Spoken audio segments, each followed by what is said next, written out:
Hi everyone, it's Mads from Denim and Blether, and I'm here with Ben from Blackstone Cherry. How are you? I'm great. How are you? I'm good, thank you. Thank you. So we're in Aberdeen tonight. Yes. You're in the middle of your European tour. How is it to be back in Aberdeen?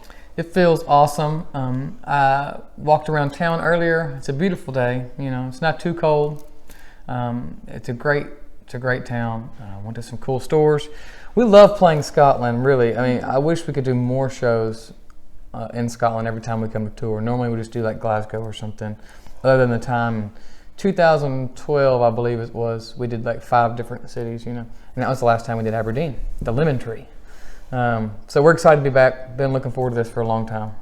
So you guys, going into your music, you've spoken a lot about how you know, family is really important to you and like roots and everything, and that comes across in the latest album, Family Tree. Mm-hmm. So how do you reconcile between, you know, being away from home, doing what you love, doing the music, but then that meaning that you're away from home? Like, how do you deal with that? You know, it's very much a double-edged sword, so to speak, meaning that, you know, we love what we do out here. You can't call it a job, you know. But obviously we miss our families as well. So that's the bittersweet part of being on the road. And that's really the worst part of being in a touring band, you know. But the other side of that, like we text our wives, our moms and dads, photos from shows and whatnot, and they're so proud, you know. So that makes us feel good. To continue going, you know. So our families are very supportive of us, and if we didn't have that support, it would be so much harder to leave, you know, because even though they're sad that when we leave, they also know that this is what we love to do, you know. So, you know, it's all good. So you've said you guys are on the road so much. How do you find time to write new material? It is hard sometimes. A lot of Family Tree was written while we were on tour. We got to the back of the tour bus, and we had a guitar and set up a computer and just recorded ideas, you know. And that's fun because it helps some of those days on the road, if you have days off and you're kind of just like sitting around doing nothing, you know, it keeps us going. So we're always being creative.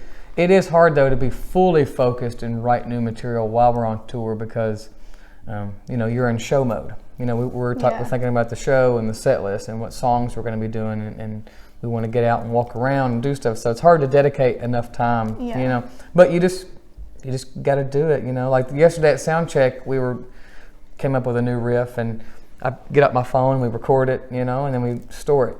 So when it does come time to actually write a new album, we've already got a lot of ideas that we've kind of been saving up. That's the good part about it. That sounds good.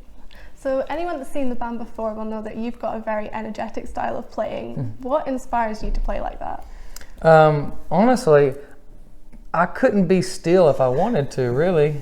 You know, it's not even, yes, it's for, you know, it's all about, you know, you want to have a great show and you want people to feel the energy as well. But, you know, I don't get up there and put on a guitar and go, okay, time to jump around. You know, it's just, that's just the way I react to the music, you know.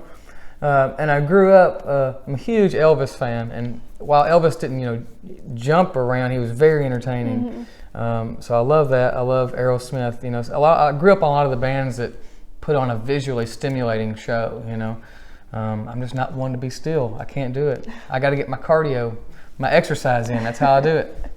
So lots of up-and-coming bands that I've spoken to say that they look up to Blackstone Cherry and they want to be like and sound like Blackstone Cherry. So what is it, do you think, about the band that inspires other bands? That's very nice of them to say. Number one, I don't know. I think. I guess, you know, we just do our own thing. I think that we haven't tried to be a part of any certain popular genre or form of music that's popular at a current time. You know, where a lot of bands will come out, and if this style of music is popular, that's what everybody wants to go do.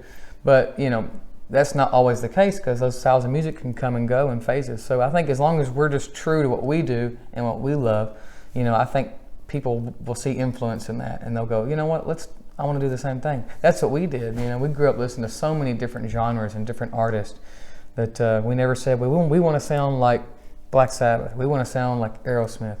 We want to sound like all kinds of different stuff because we're influenced by so many different types of music. And I think that's what kind of sets us apart. So obviously we said earlier, you guys are a really hard-working band, but you've been going for almost 20 years with the same lineup. So what is your secret to such longevity? We've always said that we're friends first and a band second, you know, and that's the way it has to be.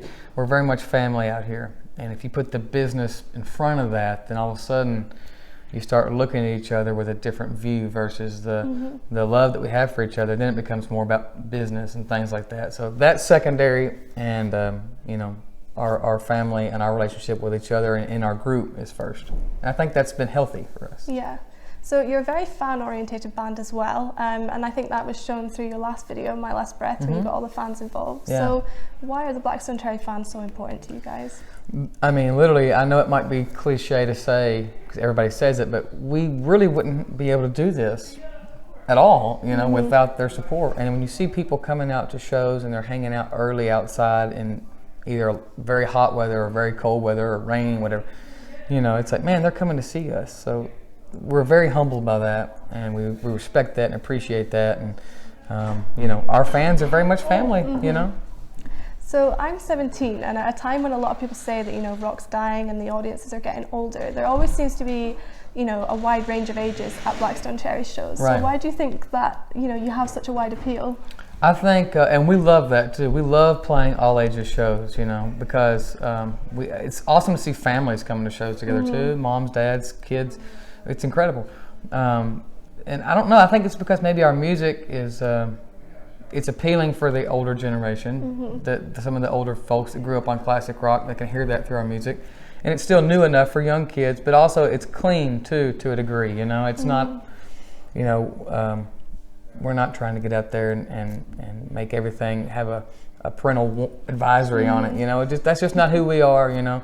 Now, we might have some choice words during a concert here and there, but our music, lyrically especially, isn't, you know, I don't think it's going to frighten parents. So they can bring their kids to the show as well. So that's really cool. So to finish off, I'm in my last year at school. So what were you like, and what were you getting up to when you were at school? Well, I mean, music really. I was 15 when the band started, so I was a sophomore in high school. And literally every single day, I'd go to school and we would practice, and go to school and practice and practice and play shows. So, you know, even though I loved baseball and stuff like that, I wasn't a huge athlete, you know. I kind of stuck to my own group, you know, but, and it was cool to stand out in a different way because I was so into music at the time, you know, whereas other kids were wanting to do different stuff, and that's great, but I was the kid that was wearing Elvis t-shirts to school and you know, talking about guitars, you know, and I still do. I still very much am that same person, you know, even though I'm not in school anymore. I'm still very much that same spirit is still inside.